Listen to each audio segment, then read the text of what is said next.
Hi, I'm Joe from Grease Monkey Cycles. In this video we're going to show you how to do a quick pre-ride safety check. If you've got any doubts about the safety of your bike, take it into a professional mechanic and get it sorted out.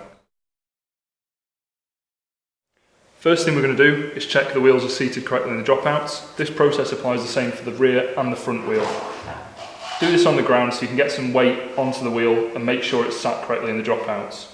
If you've got a quick release, close up the lever nice and tight. You should just about leave an imprint in your hand when you've got the correct pressure. If you've got wheel nuts on the end of your axles, take a 50mm spanner and tighten them up.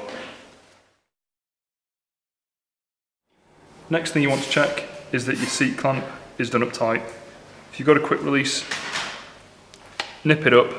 If it's at all loose, then adjust on the back with either an Allen key or the tumbler that's there. If it's an Allen key bolt that's tightening up the seat tube, take the 4 or 5mm Allen key and nip it up until the seat can't move. Next thing to check is that your headset's nice and tight. If you put your front brake on and rock the bike back and forward, shouldn't be any movement in the head tube at the top of the forks or at the top of the head tube there. If there is, with a quill stem like this one, take your Allen key and tighten up the bolt inside. If you notice any play in your headset, either in the top or the bottom race, undo your stem bolts using either a 4 or in some cases 3mm Allen key. Tighten up the headset bolt on the top until there's no more play in there and it moves comfortably through the full range of motion with no grinding. Once you've done that, tighten the stem bolts back up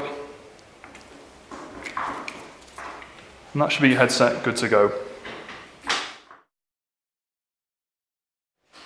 Lastly, take a 4 or a 5mm Allen key, depending on the size of the bolts, and just tighten up all of the bolts on your handlebars, including the stem one on the front, and the ones underneath your saddle. Finally, just check there's a good amount of pressure in your tyres. If you've any doubts at all about that, check the sidewall for the manufacturer's recommended PSI.